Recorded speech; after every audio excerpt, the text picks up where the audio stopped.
Blood drips from their mouths. You're a Sonali. More news from 6, but for now, hope you settled in for a spooky time with your favourite ghost hunters, because the Phantom Finds team are at it again.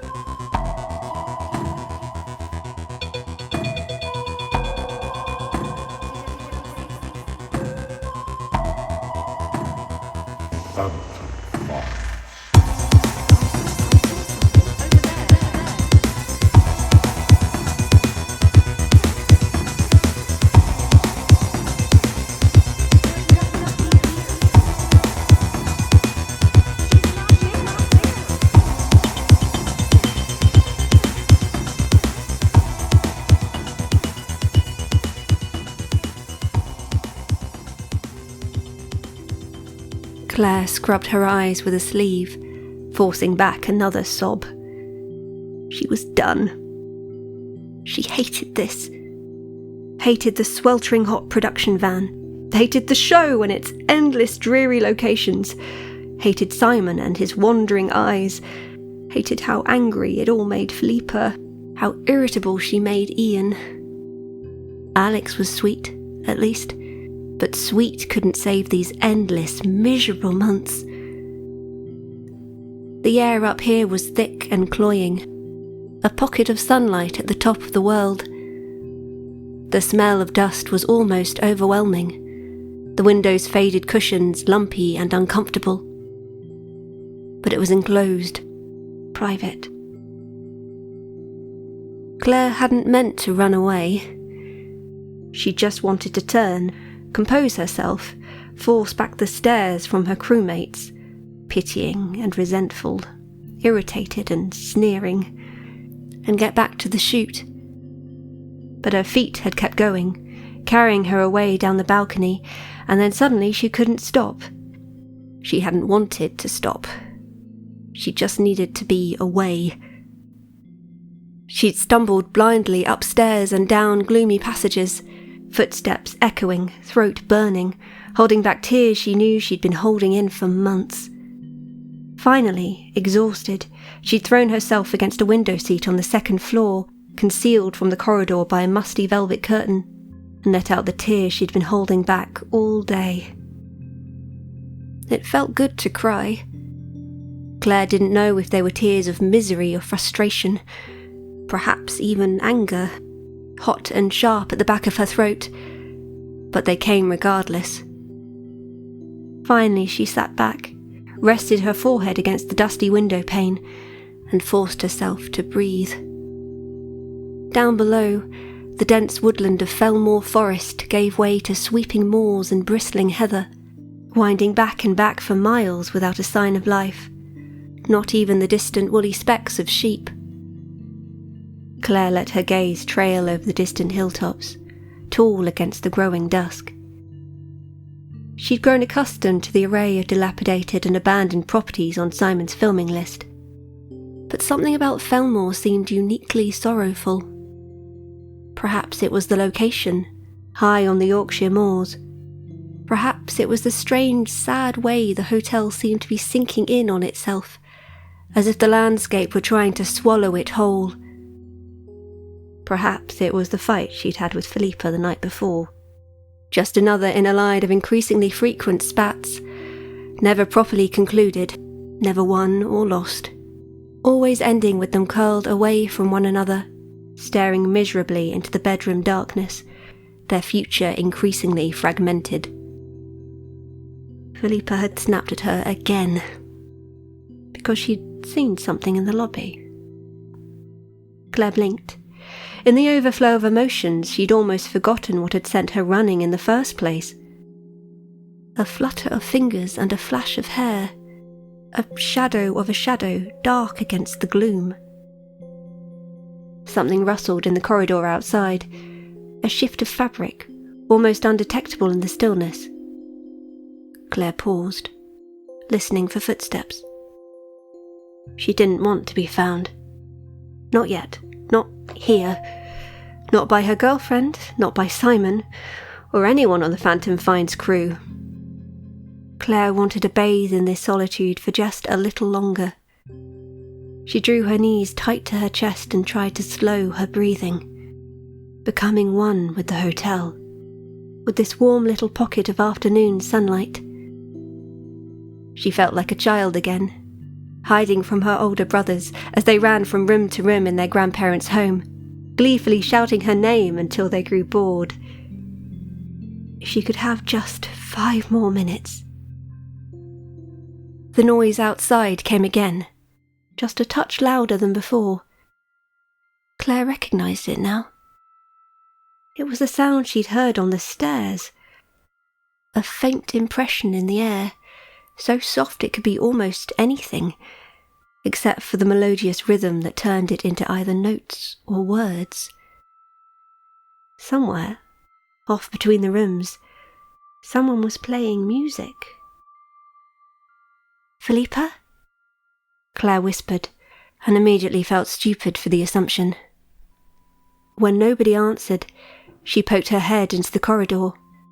The world stretched away on either side, empty save for dust and peeling wallpaper. The distant music slowly faded, leaving silence behind. In the back of her mind, Claire wondered how she had ever found this place unnerving. The corridors swirled with sunlight. Shadows dappled the distant walls. Each creak and rustle echoed like a heartbeat through its broken rooms.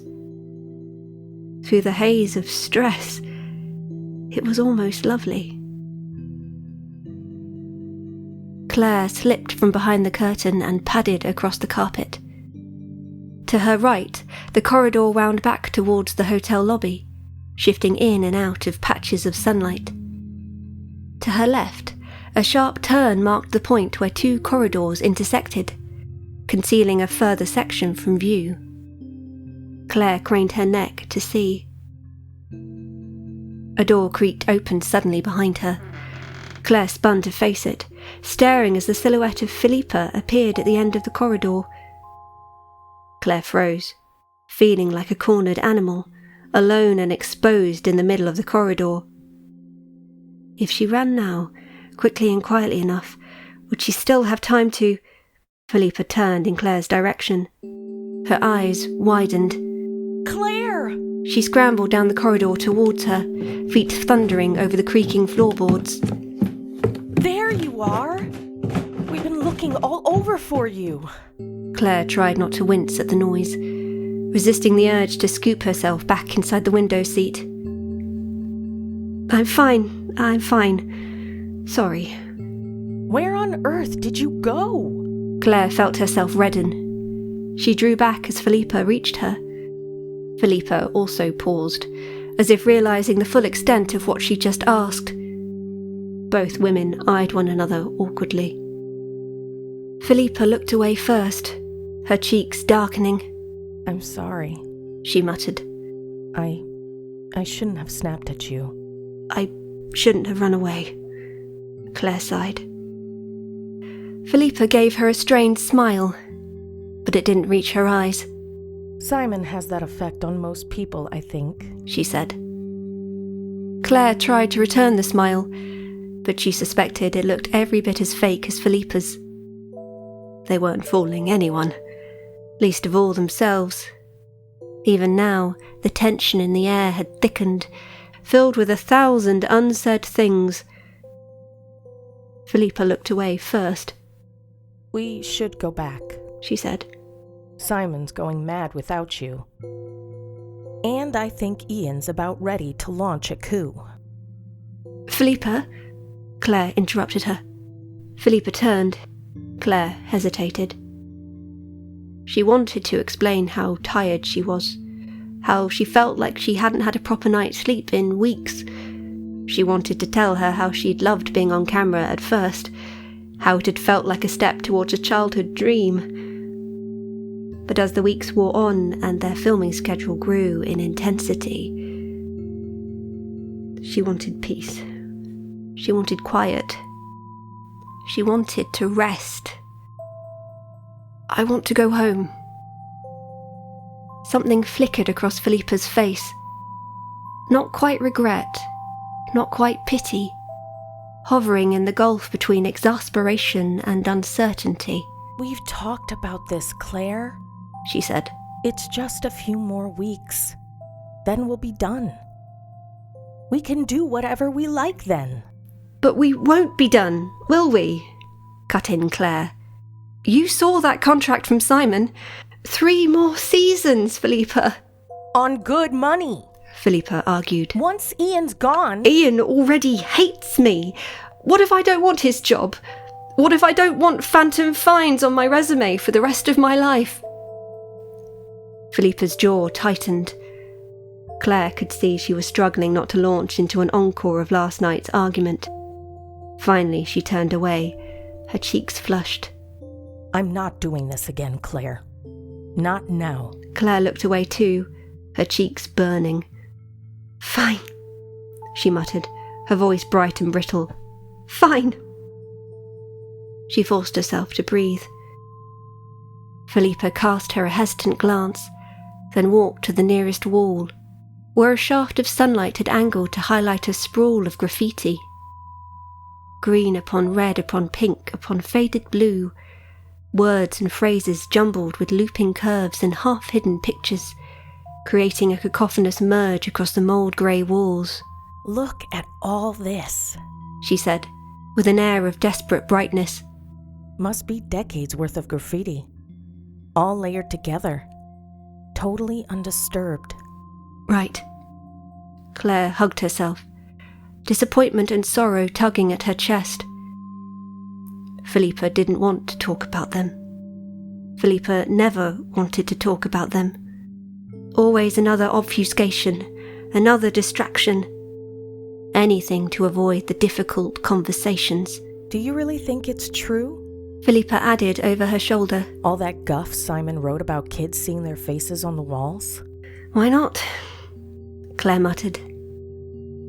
She was about to move away, back to the lobby and Simon's interminable grin, back to the camera and the boom mic and the endless parade of lines, back to everything she and Philippa could never say to one another, when something made her pause. Do you hear that? She asked. Hear what? Claire held up a finger. Listen. A familiar noise stirred the air, rising and falling in the stillness of the corridor.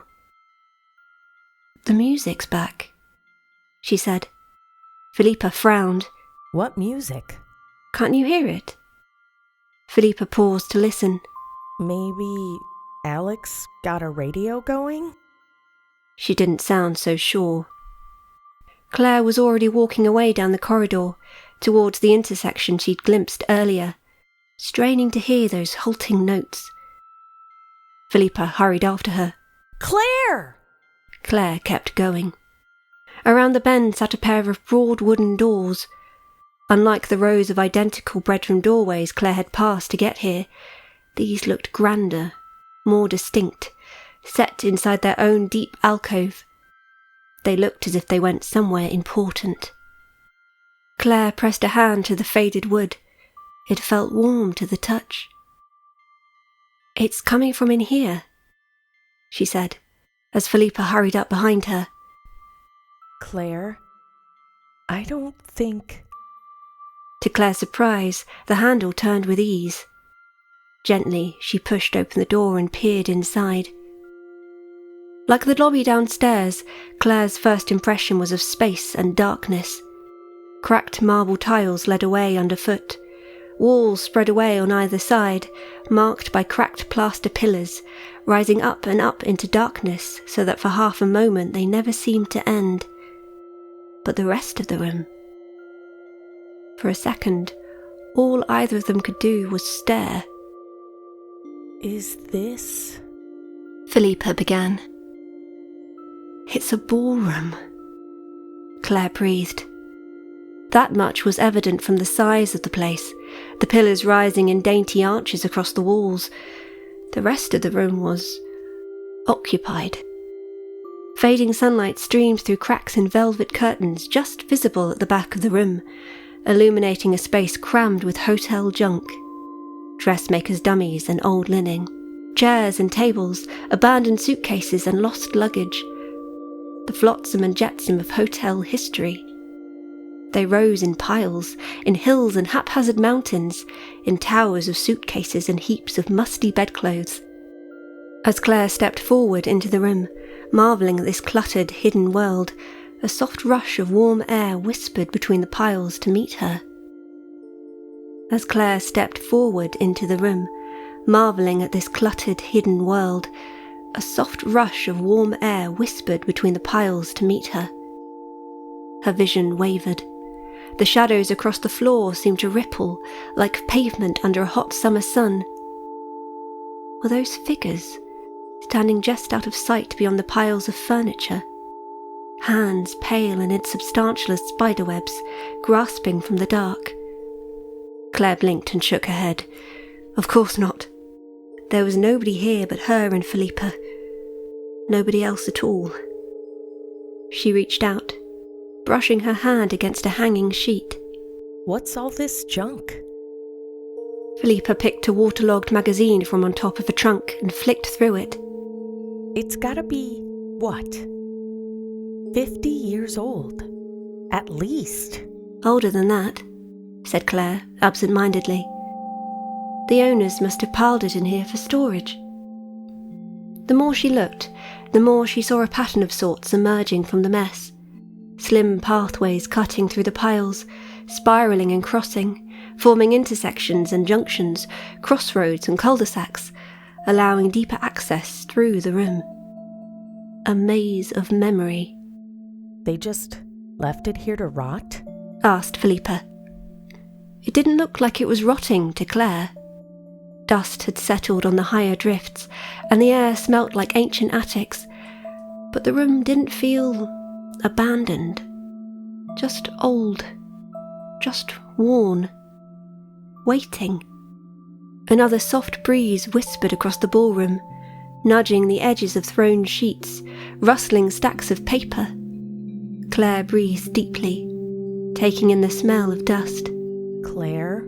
Philippa sounded uncertain. We should go back. Claire barely heard her. Where do you think the music went?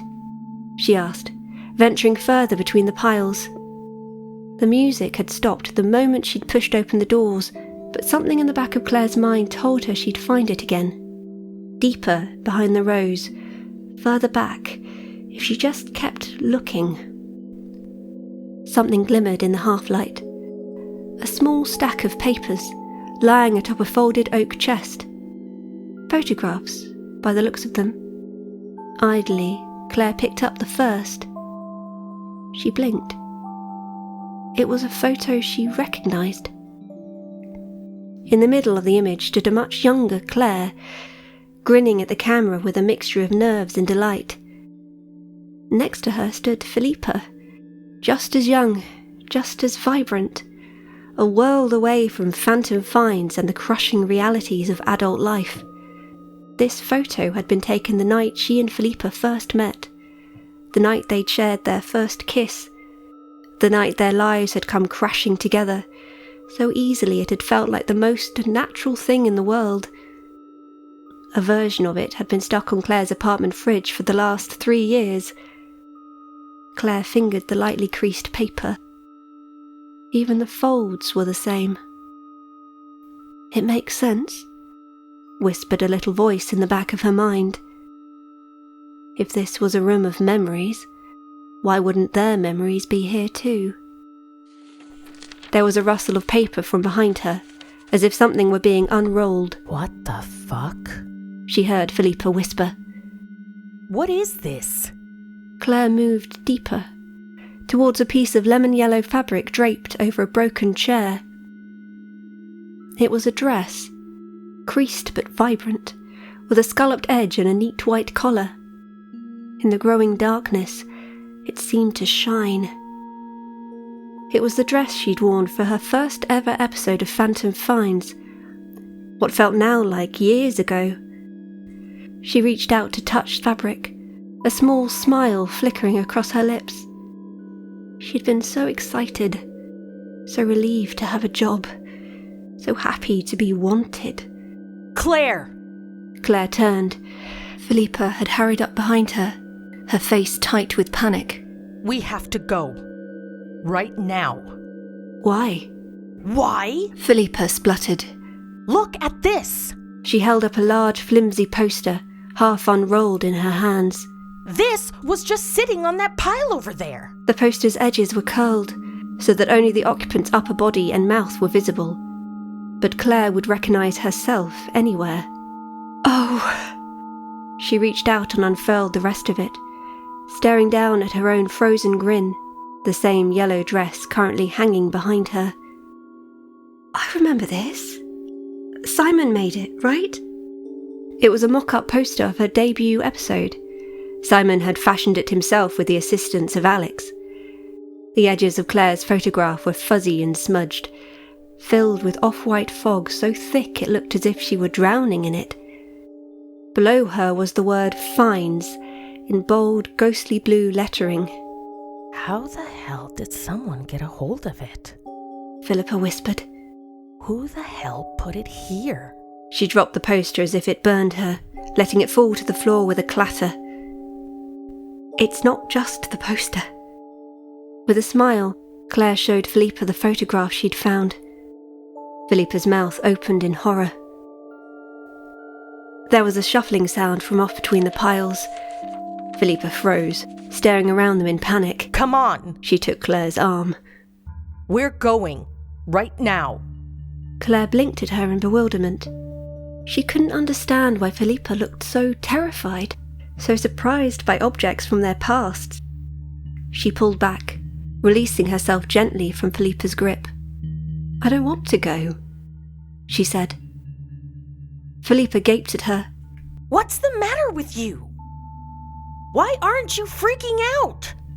A shadow seemed to have passed over the sunlit windows, dampening the sheen of golden light illuminating the room. Darkness had seeped in as Claire and Philippa spoke, creeping from around the piles, lengthening the distance between the floor and the ceiling, themselves and the door. It obscured the exact details of the debris mountains, making their contents hazy and hard to define. In the half-darkness, Philippa's eyes narrowed, her mouth a sharp, hard line. You didn't do this, did you?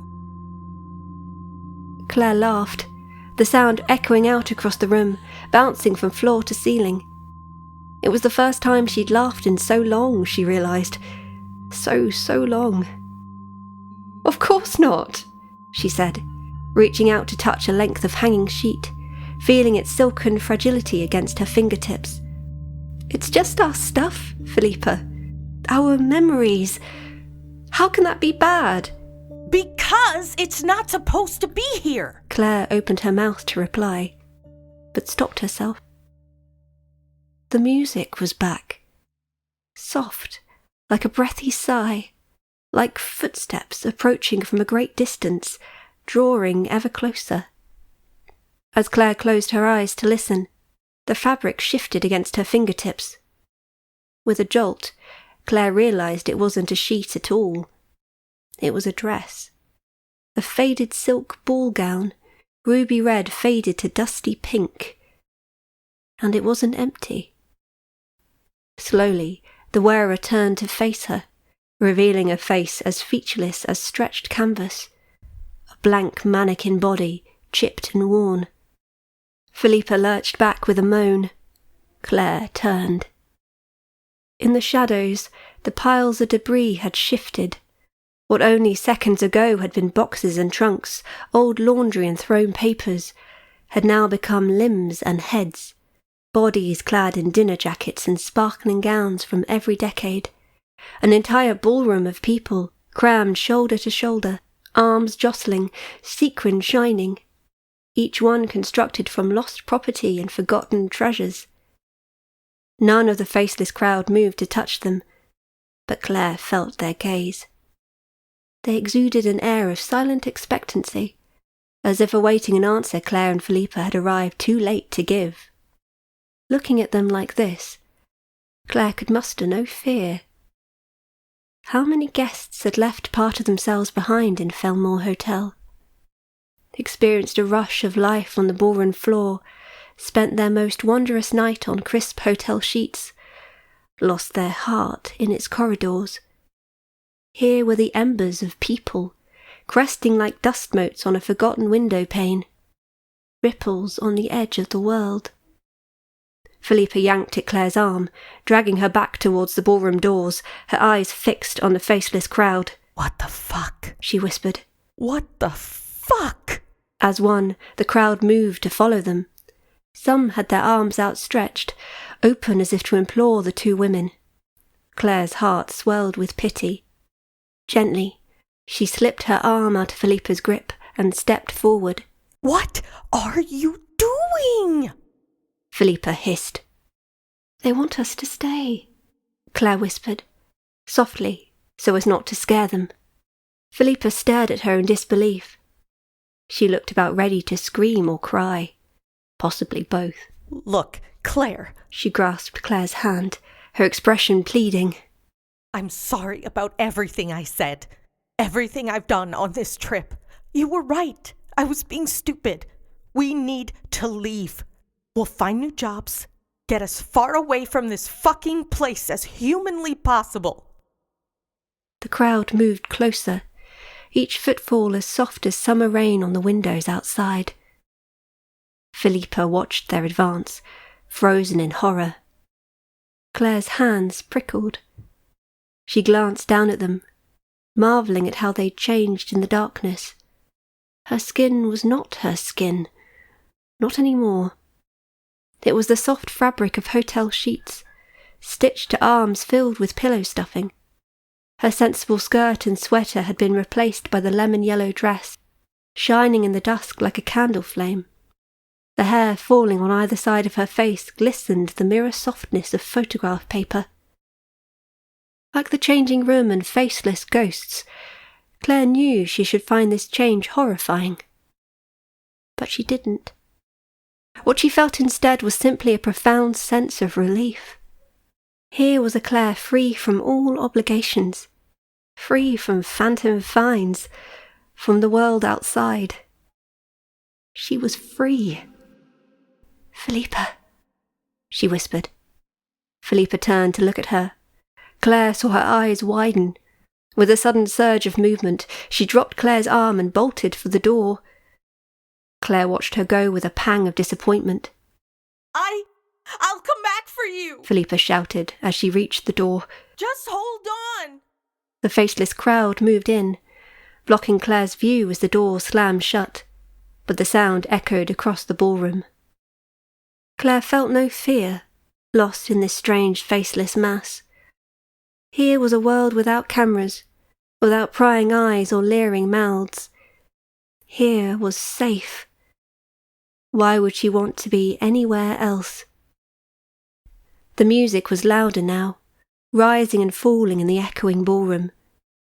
It was a happy tune, laced with the bitter sweetness of things left behind, of second chances, and a soft percussive motion that made it sound very almost like a heartbeat. The figures pressed in on all sides, gently urging Claire back towards the middle of the room. They had something to show her, something to share. Claire let them herd her, smiling encouragingly at their faltering steps. She was one of them now, after all, one of the memories of the hotel.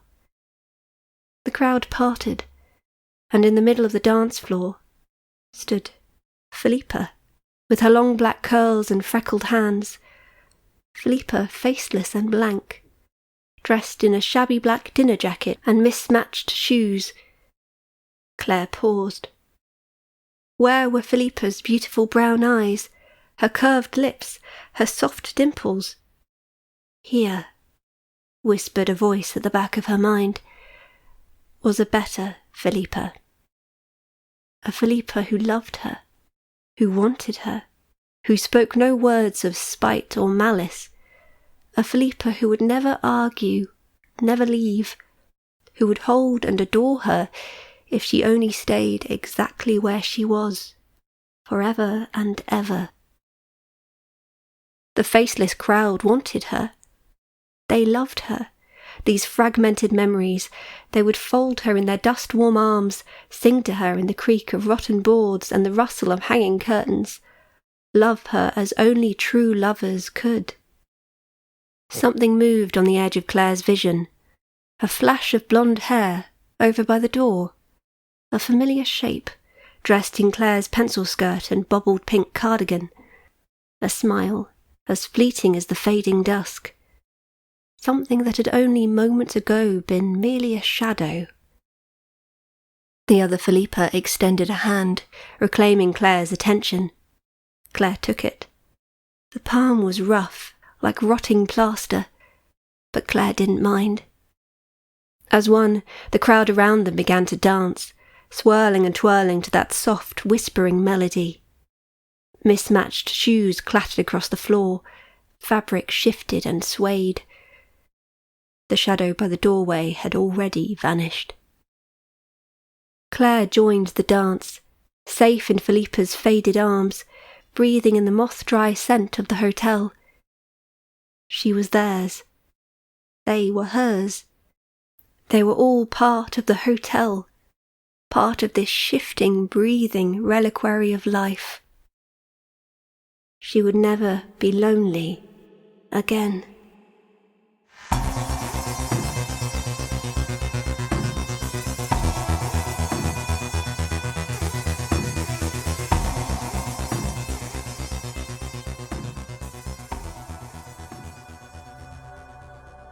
The Hotel was produced by the story studio Hawk Cleaver.